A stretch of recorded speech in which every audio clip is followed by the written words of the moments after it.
Okay, so new day and new section. So now we are on the part, I believe it's part 4 for bidding. Number 45.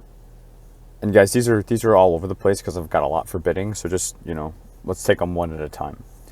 So number 45, saved searches and manual searches, you're going to miss something. Okay, so when you're searching on sam.gov looking for solicitations to tee up your bids, you're likely going to have a number of saved searches. However, because we know contracting puts solicitations under various NAICS codes, and then your keyword searches are not always going to be a great match very often. Because we know this, we're going to have to also implement manual searches, and even those can miss as well.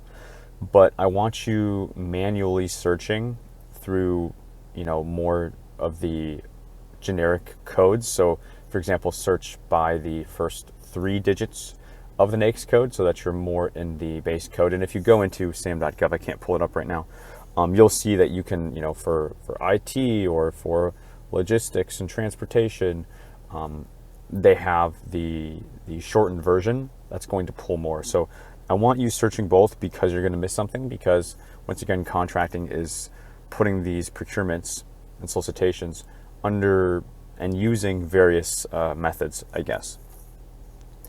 And even doing that, you're probably going to miss some, and it really sucks. It really sucks finding the perfect bid only to discover, like you missed it, and only to discover once you look inside of it that it's due like tomorrow or today or something, and you're like, oh my gosh, I can't believe, how did I not find that? Number 46, learn to read before you write, as well as you have to learn to walk before you run. It's so important. Many of you guys are really focused on, give me a winning template. I just want to see what a winning template looks like. Here's the thing, because every single bid response is different, nobody can give that to you, because if you were to use that, you're going to lose every single time, because that was just for one bid in the past. So create your own winning templates by learning to read the solicitation, check out the instruction to offers and evaluation factors, sections L and M, and literally read what contracting is asking you for and use that to build the winning template for that particular response. In order to do that, though, you have to learn how to read. I think many of you, you're overstating your ability to actually read. You're thinking like, oh, I know how to read, like I got this. Like that's definitely not the problem. The problem is I need help with writing. I challenge that. I think you probably don't need as much help with writing and proposal writing and needing winning templates as you think you do. And in actuality, if I were to sit down with you and be like, okay, show me what's important, extract the key information from this, read this bid in front of me, you would probably get a C or a D report card rating. So do a double take on how well you think your reading actually is. Challenge yourself, especially if you're struggling to write government proposal responses. My guess is as you increase your reading comprehension and skill set, the proposal writing piece, especially for the bids that you guys are going after mostly, a lot of it's going to work itself out. Number 47. And I think we kind of just covered this one. Actually, every bid is different. You can't just do a straight copy and paste, or rely on a template being filled out for you. Just like copy and paste, like you can't do that. Every bid is different. We pretty much did just cover that. You have to learn how to read. So we'll just go to number 48. Read the statement of work.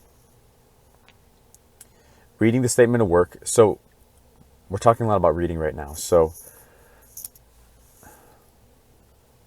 reading is a process of going in and finding. It's like an Easter egg hunt.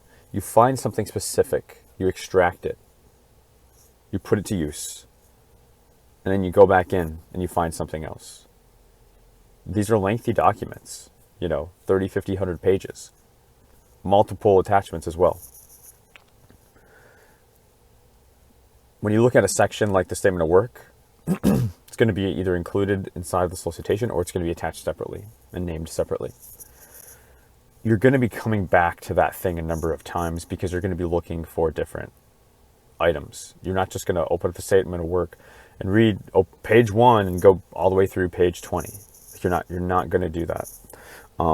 So you're going to need it to help you with your pricing. You might need it to help you with your proposal writing in a particular section. You're going to need it for your conversation with subcontractors, potential teaming partners. So various regions are going to be coming back to it and looking for different things, essentially. So that's what I mean when I say read the statement of work.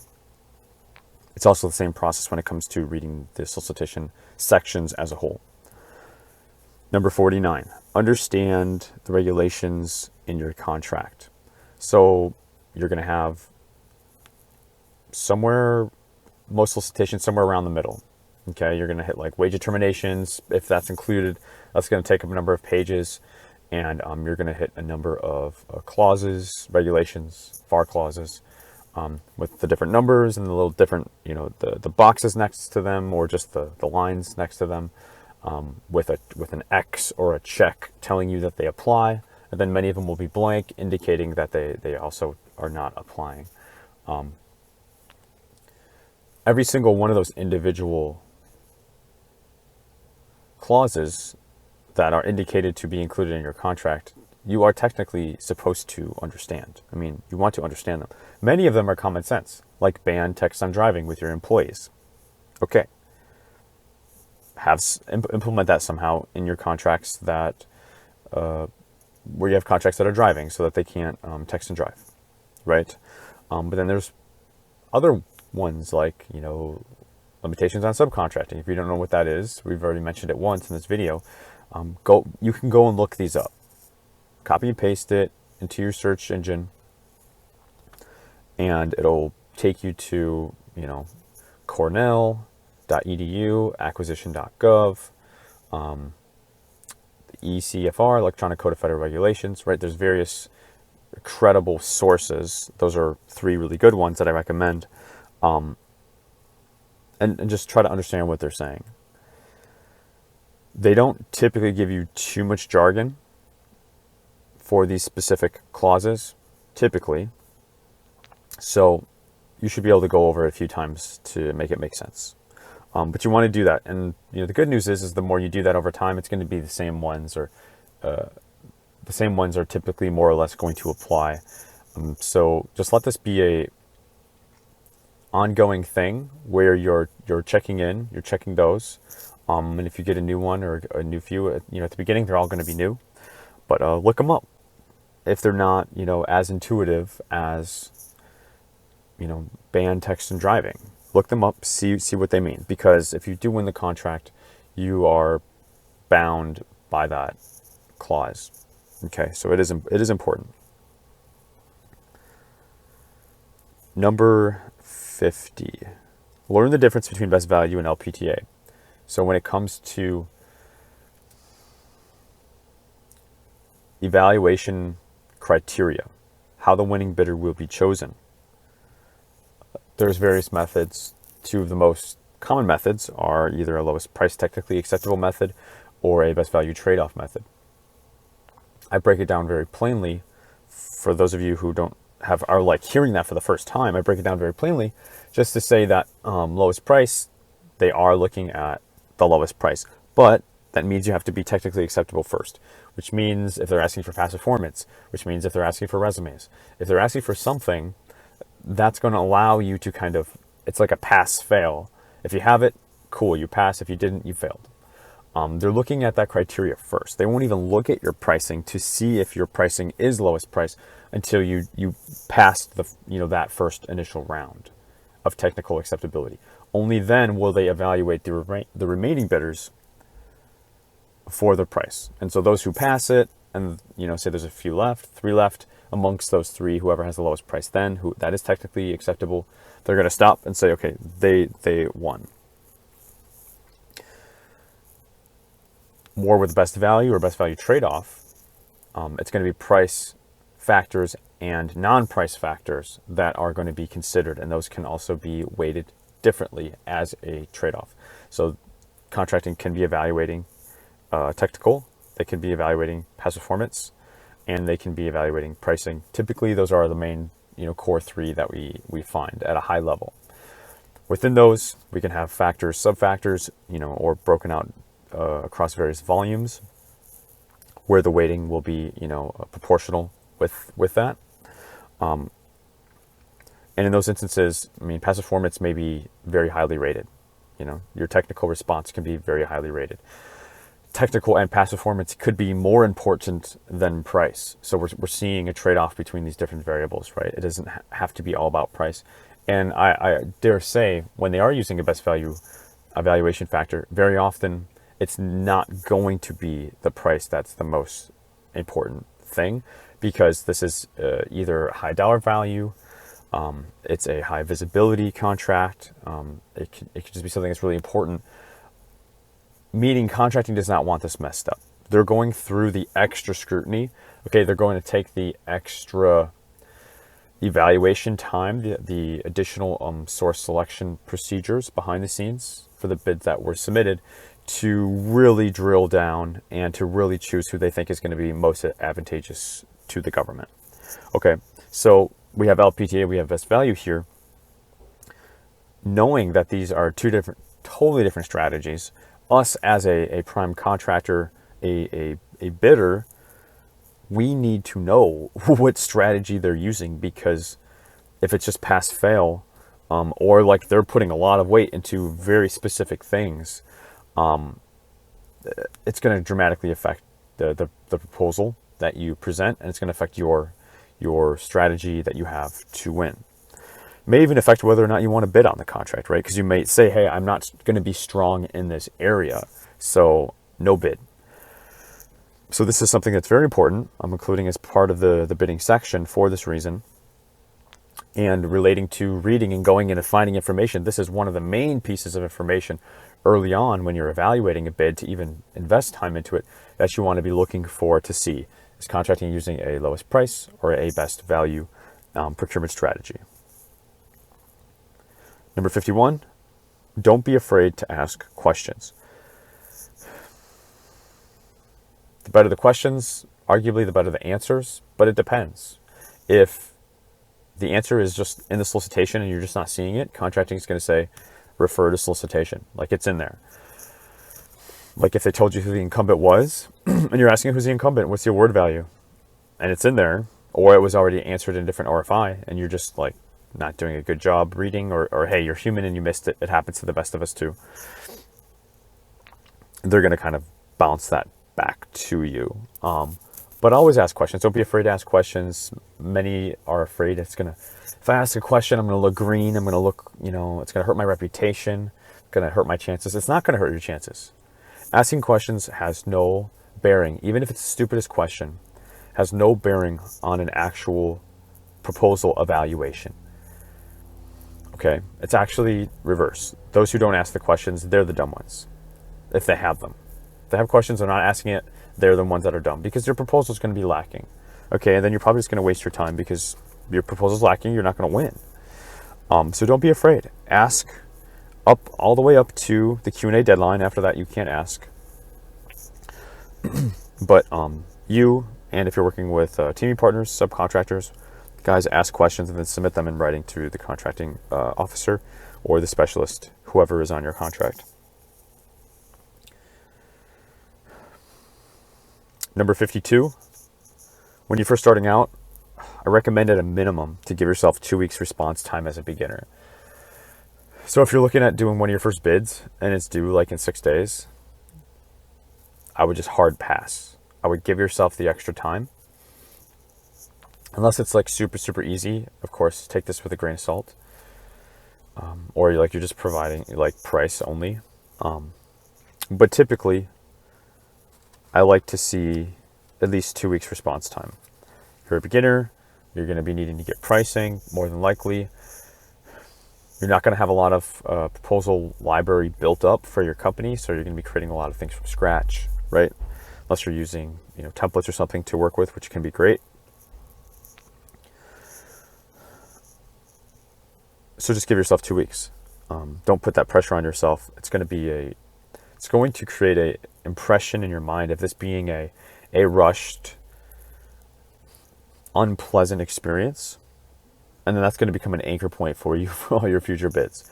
So let's make this like at least average, at least okay, so that it's not so crammed, so that it's not spilling over for the future bids that you do. Number 53. Okay, this is more of a future facing thing, but as you, and I think we touched on it, as you get into larger contracts, especially contracts 10 million above, you may be requested to do a pre or post award like audit on your procedures, your systems, and your like accounting procedures. And so this looks like a DCAA audit. If those of you who are a bit more advanced are watching this video, it's possible. Or those of you who may be facing an audit, there's two primary things that they're looking for. So this doesn't apply to most of you. I said this might be a little bit all over the place, but these are lessons learned, right? So I just want to put them out there because, I know not all 100 of these are going to be a fit for everybody. But for those of you who are more advanced, if DCAA comes into your facility to evaluate your system, it can be an intimidating experience. I've been a part of one of those audits, and I'll tell you that there's two main things that they look for. If you're doing this, they're going to really catch, you're going to catch a break. They're going to give you flexibility on, because they're going to be looking at your predetermined rates, overhead rates, G&A rates, profit rates, to see if these rates are acceptable that you're charging the government as it relates to your business and the number of contracts that you have and how these rates are being divided out amongst all, right? Because overhead is, maybe you're keeping the lights on, keeping the roof over your head with the business, and you're dividing, that overhead out against applying that to your different contracts, right? And like one contract is not necessarily going to be paying for everything, right? And so that's where things get a bit more complicated, and an accountant is going to need to help you with that. Newbies, you don't need to worry about this. But the two things is, number one,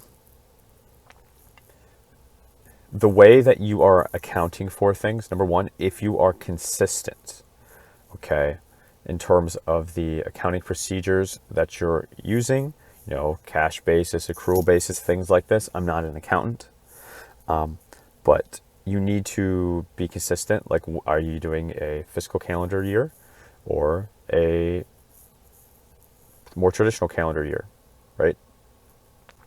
These are things that you need to be consistent about, as well as how are you charging your rates.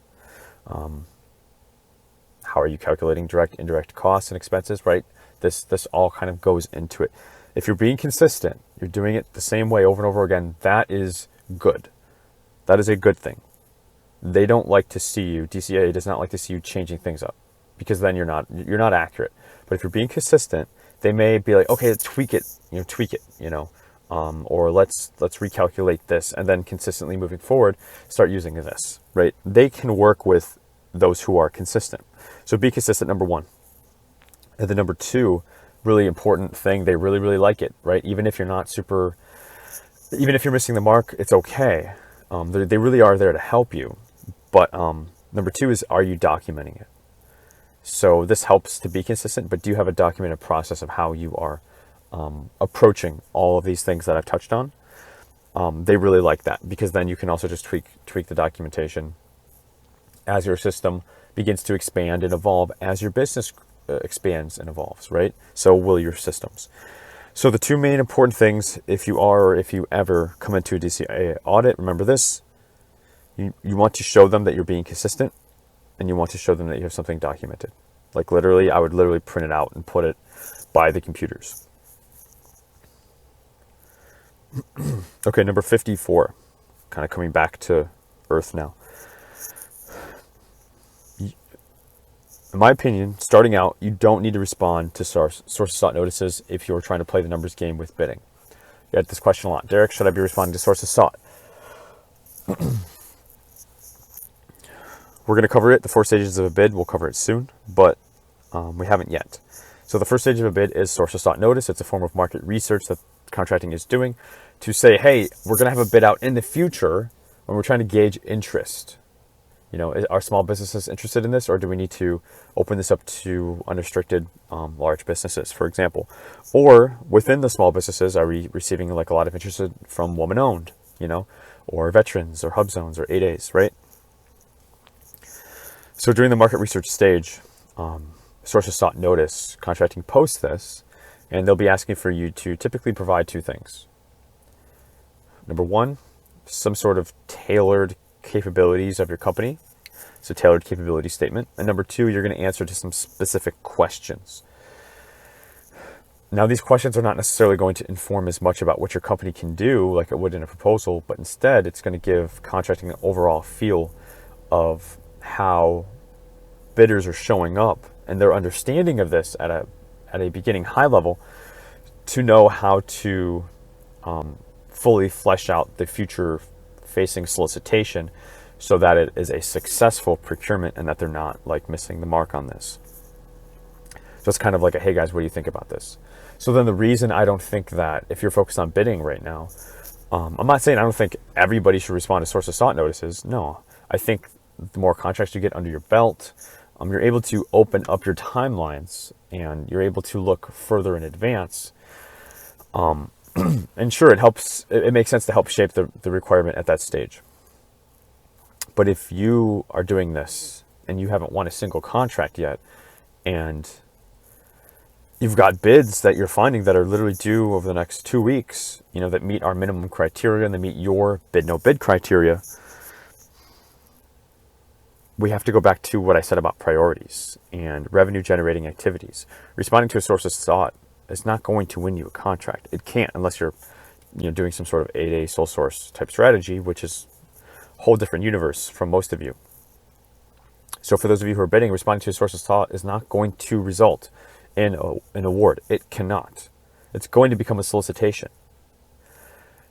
And can somebody who responded to the solicitation but they didn't respond at the source of sought stage win the contract? You betcha. Happens every day. So then why not just focus on bids? And that's where I'm at with it. That's at the very, very early stage. Okay, it's like low-hanging fruit. We don't need to go so far out, like 90 days, 120 days out, to like break up our priorities to start including source of sought. Not yet. You're not there yet. Use that to get another bid out, because 0 to 5 is going to suck. 6 to 10, you're going to learn from those lessons. Then 10 to 20, you're going to be in the money and start winning. Typically, right? The numbers game that we talked about. I want you focused on playing the numbers game, because you're going to be building your skill sets and in all the areas that are most important by doing that. It's like doing a compound exercise. It's hitting so many different muscle groups. Okay, it's great for beginners. You don't need to be doing like all these isolation exercises, focusing on one tiny little muscle. Like, no, you don't even have a foundation. You don't even have a frame yet. Like, let's get some muscle on you, right? I could probably, definitely benefit from that myself as well. But so first things first. And when you're a beginner, it's my opinion that source of soughts are not at all first principles thinking. Okay. Number 55, site visits are very important. They're so important that if I miss one, I will heavily consider not bidding it. Or if I miss it and the subs aren't able to go do it, I will heavily consider not putting in a response to it, because you don't want to miss something. You don't want your subs to miss something. So it's like this. If it's maybe very simple scope, and everybody's very confident on your team, it's okay. That's probably the only time that I would consider it. But if it's like there's this and that going on, and or hey, we haven't been to the government facility, or hey, we need to know these certain things about the facility unless we go there and see it, like it's going to affect our approach. If it's anything like that and you're not able to go to the site visit, I would pass. It's that important. And then if it's really simple and maybe you can just Google Maps and see if it's like a square footage thing, maybe you can just get a quick answer from contracting even though you missed it. Okay, so you got to use your own judgment on that. Use your own intuition, but those are the two kind of grouping categories that I would consider. And yes, know that there is one category where site visits are that important. Number 56, use systems thinking, and we've kind of been doing that in all parts of this video thus far. The reason why systems thinking is so important, meaning you have an approach, you're doing the same thing every time, almost like the DCAA, thing that we just talked about, preparation for an audit. That's what's going to enable you to improve. So we talked about this in strategy, part 1, 2, like part 1 also, not part 1, 2, part 1 also. If you're going to be building up those skill sets, you need to be getting better at doing the thing. If you keep switching up the thing that you're doing, it's going to be very difficult and long to get better at it. So I would challenge you to identify what are the systems that you have right now in your business. What are the systems you're using? And then what are the systems that you're missing? And do you have any systems that could be combined or maybe eliminated or made simpler? Are your systems complicating things? This is all part of systems thinking. How can we improve those so that we can get the most leverage out of ourselves? Because it's likely just us. We're a team of one, or a team of 1, 2, 3, where we have a business partner or our spouse is helping us, right? So systems are high leverage things to allow us to do those revenue generating activities. Like is responding to a solicitation a revenue generating activity? Yes, of course it is. It is part of winning, right? Whereas responding to a source of sought has no bearing on if you win or not. Is going to a site visit, is that a revenue generating activity? Absolutely. It's informing you to be able to put in a response that could actually win. Is going to a government contracting conference a revenue generating activity? Not really. I would say it would be a very, very distant cousin, and there's probably a lot better things you could do before that. So evaluate what are you doing? What are the activities that you're doing? And how have you grouped those into systems? And then scrutinize your systems to see if you can make them better. Okay, so we're getting to it. Number 57, the 4 stages of a bid. So again, stage 1, source of sought, market research. No award is being made. Stage 2, then the opportunity goes and rolls over to a pre-solicitation. So based on the answers and responses that contracting received from stage 1, the source of sought, the pre-solicitation, and I know a lot of you guys know this, so I won't spend too much time on it, but this pre-solicitation is kind of informing industry, you guys, of what the requirement is looking to be shaped up to be for the future. So, hey, based on our responses, this is looking like it's going to be total small business set aside. It's looking like the solicitation is going to be released in 3 weeks. Looks like there's going to be a site visit on this day. No response is required to a pre-solicitation. 99.99% of the time. Maybe there's like an industry day being advertised or something, and you got to like put your name on a list. But other than that, you're not responding to a pre-sal. It's just an FYI. You're like, okay, thanks for the info. Good to know. I'm going to go. All I need to do is wait for the actual solicitation to come out now. Okay, and that's stage 3. Stage 3, solicitation comes out. And okay, responding to this thing could result in me, winning the contract. So if there's a site visit, I'm going to attend that. If not, either way, I'll absolutely submitting RFIs, getting clarifications as I need them. And then that's stage 3. And then stage 4 is the actual award. Okay, so did I win? Did I not win? Who was the winning bidder? We're requesting a debrief or feedback either way within 72 hours of the award being made. That way we can get further feedback. Even if we won, you can get feedback on those areas that we need to beef up so that we can keep showing up again and again with those improvements. And then also they let you know the areas that were strong in your response. That way we can be like, okay, we're going to use this again because this worked really well. And then this was weak, so we're going to beef this up. And that's how you start to build. But again, that's part of the numbers game. So you can only do that as you get in the game and you respond to solicitation. It's not going to give you debrief if you didn't even show up to respond.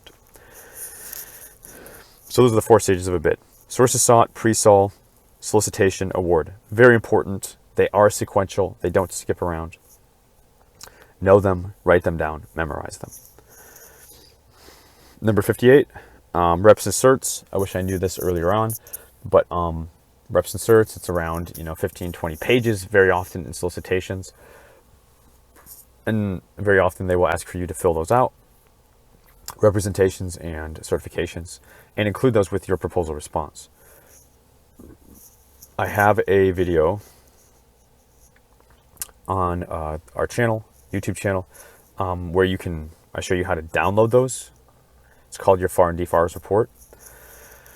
From your sam.gov workspace, you go into your entity, you click about halfway through, closer to like your assertion section, and you can download that instead of refilling that out. Because when you registered in SAM and you got your cage code, you already filled all those out. You just don't even realize it. So download them, put them in a folder.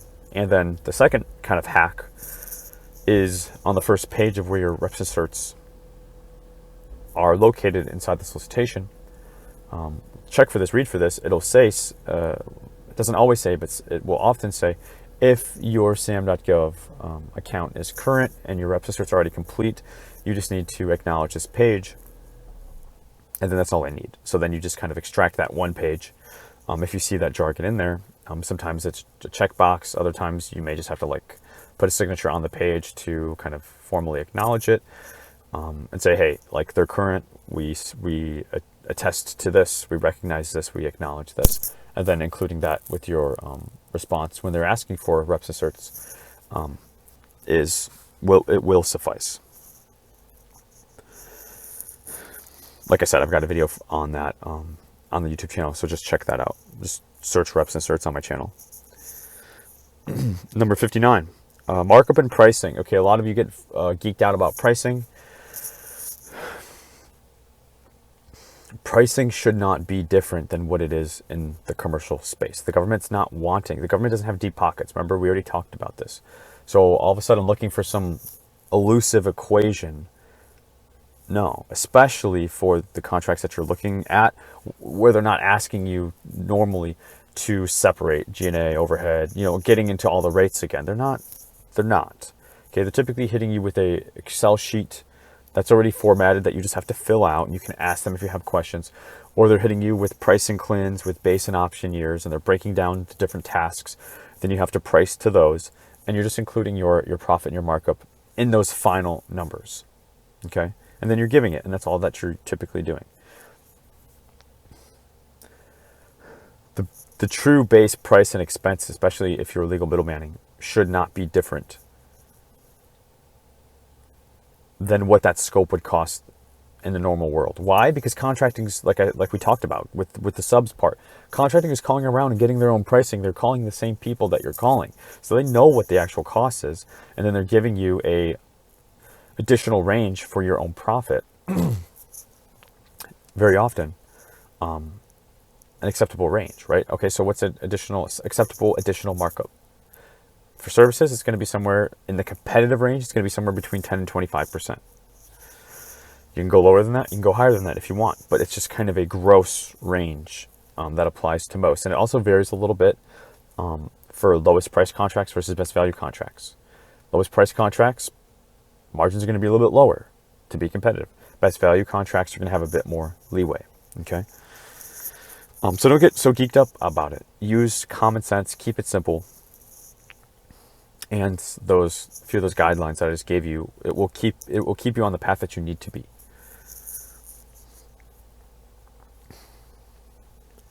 Number 60. Never start a proposal with a blank sheet of paper. This is huge, especially for you guys and gals who are struggling with proposal writing, and you're like, okay, Derek, I do have my reading locked down. Like, I think it's good enough. Okay, cool. If you do, you don't want to start a proposal with a blank sheet of paper. Instead, since you've told me your skill set is up on reading, now it's time to start extracting. So you're going to want to have a cover page. You want to have a cover letter.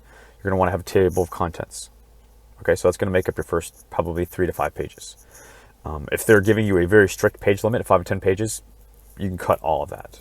Okay, it's just what most formats are used for most proposals, right? But if you're on super strict page limit, you got to get rid of the things that are not necessary. Every bit is different, like I said. So start with a blank sheet of paper, meaning go to instruction to offers, evaluation factors. Are they asking me for past performance? Are they asking me for technical approaches? Okay, and then if so, what does that mean? They're asking me specifically for staffing plan. They're asking me for resumes. They're asking me for quality control plan. Like, what is it? Past performance, are they having me fill out past performance questionnaires, or they just want to see 3 projects over the last 3 to 5 years that are recent and relevant? Like, what is it? Okay, you should be able to answer that if you're telling me, Derek, I know how to read. If you don't know how to answer that, you need to beef up on your reading, because it's in there. And if they're just not giving you anything and it's just blank, then they're just telling you they want price, right? But ask contracting, clarify with contracting through an RFI on that. So what you do is you find that info, and then you extract it, what they're asking for. You extract what they're asking for, and you literally start to build an outline using it. Okay, they're asking me for this, this, this. And then you go in and you start responding to it. So you start to flesh it out. And then if you're working with a subcontractor or teaming partner, you have them help you flesh out the areas that are more technical, that you're probably not going to know. And then you include your pricing, and then you include any other government forms that also need to be included. And that's going to be the process, assembly line of assembling and putting together your proposal. So no blank sheet of paper. Okay, so instead, we're not starting to write with a blank sheet of paper. We build the outline using what they're asking us for, and then the writing part is actually filling out. So we have to identify what they're asking us for, otherwise you can't do the outline. That's the most important piece. But if you can do that, get that in there, I promise you, you're already more than like 50% done. It all starts to just, come together. And then after you submit that, you're like, oh my gosh, I submitted a winning bid, or I submitted a bid that has the potential to win. And you may not win. You probably won't. But now you can pull on these pieces for a future bid, so you don't have to rewrite them. You just have to customize them, change them, and then you get better and better, then you start to win. That's what this feels like. That's the direction. That's north on your compass. That's where you're headed. That's where you need to be going. Again, you can only do that by playing the numbers game. Numbers game, numbers game, numbers game. Build your skills and constantly improve. That leads us to number 61. 5 phases of a bid. What are the 5 phases of a bid? Do you know? And when I say a bid, I mean it's really like 5 phases of a bid proposal. Phase number 1, read the solicitation. Read it thoroughly, and read it in the way that we've just been discussing here in this video. Read it in a way of extracting what's important. Being able to extract what's important. You have to read, you have to find. Read means find. So phase 1, you're going to read it. Phase 2, you're going to outline. Okay, so you're going to take what you found, what you read, and you're going to build that outline like we just said. That's phase number 2. Phase number 3, you want to get your pricing cooking, because pricing can sometimes take time. So if you're getting quotes or whatever, you don't want to wait to the end of this process to start doing that. Okay, get your proposal teed up, and then also get pricing going. You don't want to wait till the end. That means looking at what is being asked of you. Whether it's you and you happen to be self-performing this, or you're working with a subcontractor, the pricing needs to ultimately be presented in the way the government's asking for it. And what that means is the pricing you're getting needs to be presented in that same exact way. So if it's pricing cleanse, they've got to fill them out too. If it's Excel sheet, they have to fill out the government Excel sheets, right? And then you're going to go in and add your profits and other expenses and percentages to that. But you have to have that base expense number, the direct cost. You have to have that direct cost from the work that's going to be being done. Okay, so that's phase 3. Got to get that going. Phase 4 is the proposal writing. So now we're filling out the outline. We're plugging and chugging, right? And if we have templates, if we have a bit of a library built, we are pulling from that based on what we can find that matches to flesh out our proposals. If not, we're creating some of that material for our company for the first time. We all have to do it, but the good news is once you've done it, you have it. So phase 4 is proposal writing, and then phase 5 is review, submission, and debrief. So you're going to review using some form of probably just like a simple compliance matrix. You want to be able to identify what's being asked, and then you want to match that to the literal page number to where you provided it in your proposal. So apples to apples. You want to go through your response and make sure everything is apples to apples. If you don't know what that first apple looks like, again, you're missing the reading. So you're not even going to be compliant. Like you're not ready yet. You have to really know what the government's asking for. And then in your proposal, identify where you gave it to them down to the page number. And then if you really want to, you can give that to a third party to review. So that's a standard like GovCon review process looks like using a compliance matrix. Doesn't have to be complicated. And then you're going to submit your offer as part of this final phase. To contracting, keep it short and sweet. Identify the different attachments in your email. And you always want to confirm receipt, because the time and date deadline is super important. So you need to make sure that they've received that. And so within a day, maybe within hours of that deadline, if you have not heard back, I'm getting on the phone and calling them, because there's no way I'm going to go put in all this effort to submit this off and contracting didn't even get it. No. So if I'm not getting an email back, I'm getting on the phone.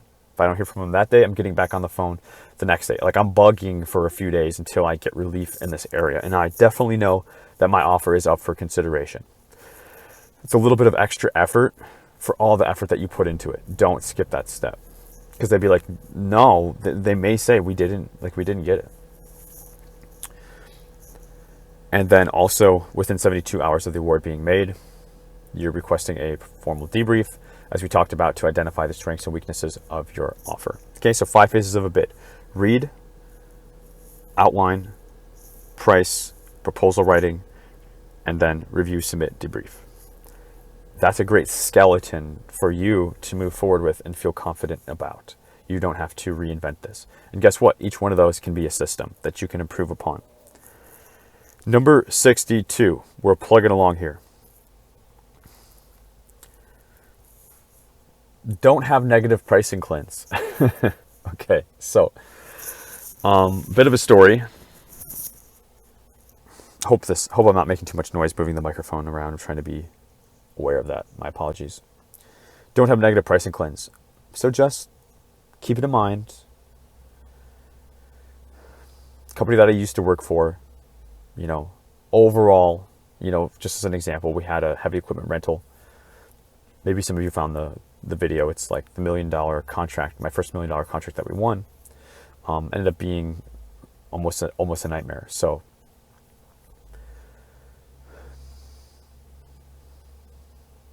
we had different CLINs for the different heavy equipment, right? And we had to go through multiple different sources, Komatsu, Caterpillar, right? John Deere, to get the equipment, because not one just had 100% of the equipment that was needing to be rented. And these were just retailers, by the way, right? It's not the actual giant manufacturer.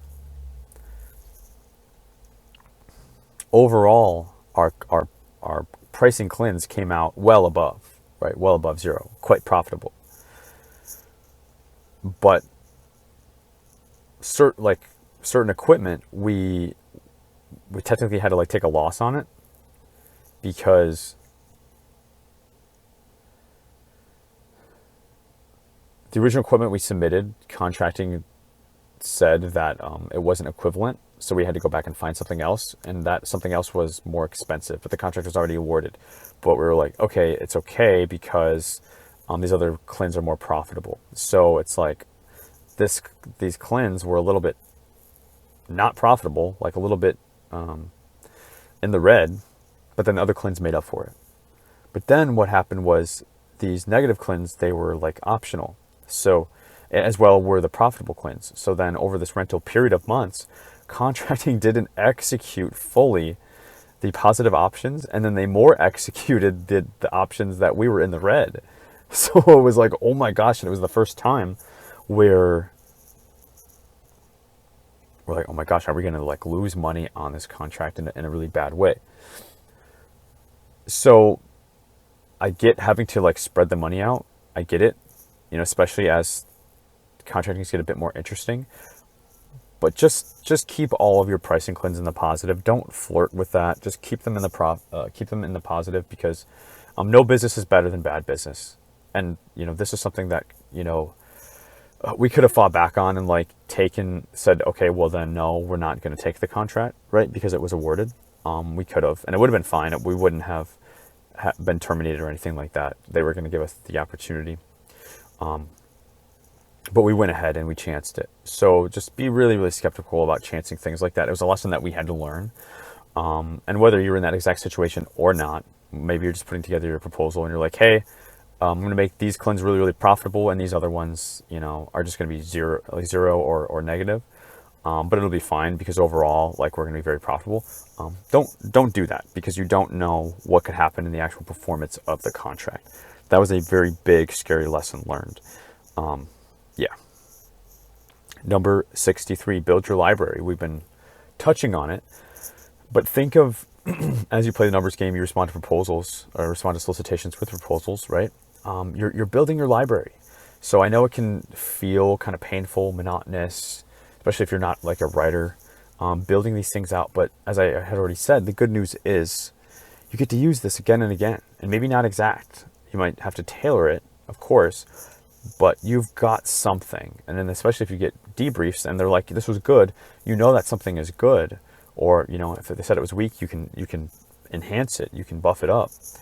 Then you start to build this, and over years of doing this, you have a very nice library of templates. If you're starting out with zero, we've all been there, right? Maybe at the time you're watching this, I'm going to very soon, for those of you who are watching this right now, I'm going to be pushing out some of our templates. I've had templates back in the past, but they were grouping for all of them, and the price point was prohibitive to many of you who are not looking to make a larger investment, right? So my plan is to break them out singularly. So if you're like, hey, I need a staffing plan, I don't know what that is, right? Like, and I want one that's like been used in GovCon. You can get just a staffing plan, or you can get just the quality control plan. Things like that, safety plans. We don't just have these things laying around, right? We don't necessarily always trust like what's just on the internet. So to have something that we feel good about, that we can plug and chug without having to pay, a more sizable investment. I get that a lot of you are wanting that. So it's probably not going to be available as soon as this video comes out, but soon guys, I plan to push that out. And if you're watching this in the future, probably check the links below. It will probably be made available at that point in the future. So good news there. But just know you're building your library, okay? So I'm going to help you build your library. Number 64, you don't need to hire a proposal writer. Again, you need to learn how to read. Hiring proposal writers can cost thousands of dollars per actual proposal. And very likely you're not learning much in the process. Up to a couple $1,000,000, guys, you're not needing a proposal writer. Okay, it should be something that you're doing in-house, should be a skill set that you're developing. You just don't need it. This is a symptom of like, oh, I submitted a couple bids, I didn't win, I guess I need to hire a proposal writer. And hey, if I can see what right looks like and then drop $2,000 to $5,000 to do this, it's like, no, okay? Because a lot of that, like, you're going to have to tailor it on your own next time, and you're not going to know how to tailor it, even if you reuse it as part of your library.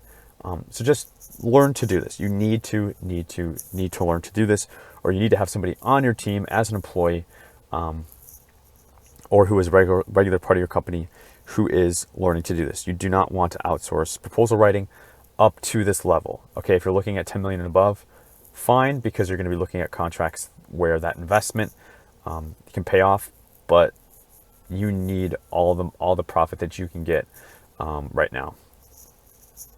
And I'm just telling you, I've seen so many folks win their first few contracts just on their own, and the proposals were not anything amazing, but like, they worked to the things that matter, like evaluation factors, best value, lowest price, and having their pricing in check and being within the reasonable profit range. Like this formula, everything that we're talking about is just one big process. It works if you work it. You don't need to hire outside, okay? I just don't want to see you drop that kind of money on something that you're going to quickly lose after one bid. Number 65, alternate proposals. So you can write an alternate proposal. So if contracting is buying the work in a way, like with an approach, and you're working with a teaming partner and they're like, why don't they just do it this way? It would actually be easier, or it'd be cheaper.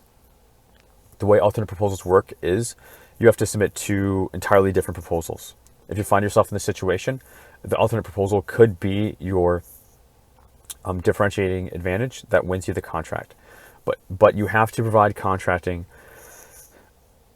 with the proposal that's aligned with what they're asking for. So give them what they want first. And then in a separate email, as a totally separate submission, provide them the one with the changes that you're thinking is going to be better or cheaper or whatever, right? The reason for the alternate proposal. Contracting really, really appreciates that. And many awards are made off of folks doing that, and many people don't know that. It's definitely situational. It's not something you're going to use all the time. But if you hear that sort of feedback, or you assess that sort of feedback yourself, depending on who you are, know that that's the process, and know that you can do that, but that's just the way you need to go about it. You're going to submit two. And then our last point for bidding, guys, we made it through number 66. Always request a debrief. Whether you win or lose, you're requesting it. The reasons we've pretty much already discussed. And you're not always going to get a debrief. For example, there's not much to debrief on a price-only contract. Like, it was just pricing, and the contract is not going to tell you what other companies' prices were. At the most, you can like ask where you were in the pecking order to kind of get a feel. Some will give you that. And then others, it's just a formal debrief is not necessary. So they may call it like feedback. So like, hey, can I get feedback on my offer? If the debrief is like, they're saying, hey, that's not appropriate for this, we're not going to give you that, then you just follow back up. Okay, can I just get feedback on one or two things? And then you ask a couple of specific questions. This can be via email or it can be over the phone. Gauge their willingness level. And this goes back to kind of my gripe with contracting's responsiveness, because they are supposed to give you feedback or debrief if you ask for it within 72 hours of the award being made. Okay.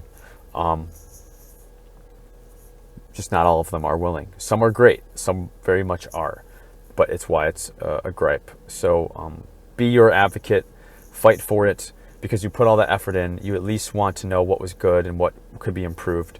Or if you were way off in pricing, just at high level things, if you can get that, at least it can let you know if you're doing it mostly right or if you're kind of missing the mark, so that you can get better. So always request debrief/feedback because you've already put in that much effort. So we'll go ahead and end this part here, and I will see you guys in the next one.